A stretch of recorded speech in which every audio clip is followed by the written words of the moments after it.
আসসালামু আলাইকুম রহমতুল্লাহি ওয়া বারাকাতুহু। সমস্ত উম্মতি মুসলমানদের করে আমি গুনাহগার বান্দা একটা দাওয়াত পৌঁছাতে চাচ্ছি।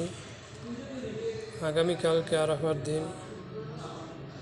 দিনে আল্লাহ এবং আল্লাহ রসুল আমাদেরকে রোজা রাখার জন্য আদেশ করেছে। আমরা আরাফার রোজা রাখার জন্য চেষ্টা করব ইনশাআল্লাহ।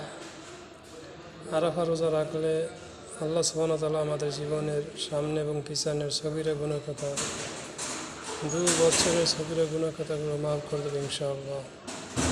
আল্লাহ তাআলার কাছে দোয়া করি যে আল্লাহ তাআলা যেন আমাদের জীবনের গুনাহ কথাগুলো মাফ করে দেয়। আমরা সবাই রোজা রাখার চেষ্টা করব ইনশাআল্লাহ। সবাই রোজা রাখবেন। রোজা রাখলে আল্লাহ তাআলা খুশি হবে, আর আল্লাহ তাআলা খুশি হলে আমাদের জীবনের গুনাহ কথাগুলো মাফ করে দেবে।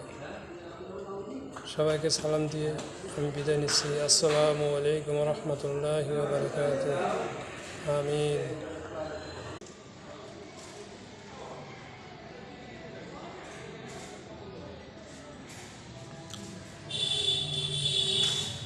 আসসালামু আলাইকুম রহমতুল্লাহি ওয়া বারাকাতুহু।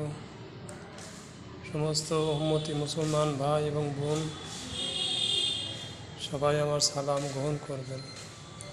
আমি গুনাহগার বান্দা আপনাদের মাঝে এসেছি একটি দাওয়াত নিয়ে। দাওয়াত হলো আগামীকালকে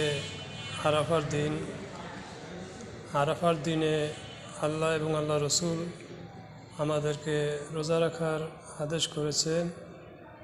আমরা ইনশাআল্লাহ রোজা রাখার চেষ্টা করব। আর রোজা রাখলে আল্লাহ সুবহানাহু ওয়া তাআলা আমাদেরকে জীবনের সামনে এবং পিছনের 2 বছরের সগীরা গুনাহ কথা মাফ করে দেবে ইনশাআল্লাহ। আমরা সবাই রোজা রাখার চেষ্টা করব। মুসলমানদের কাজই হইল আল্লাহর হুকুম মানা, রসুলের হাদিস মানা।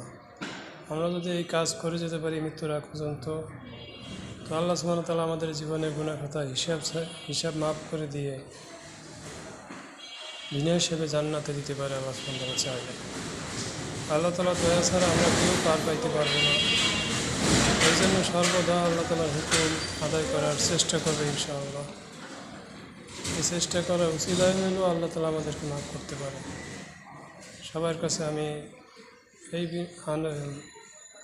অনুরোধ করছি যে আপনারা আমি সহ সমস্ত উম্মতি মুহাম্মাদি মুসলমান যেন আল্লাহর হুকুম মানতে পারি। আল্লাহ তাআলা যেন মানার তৌফিক দান করে। আমিন। পুষ্পা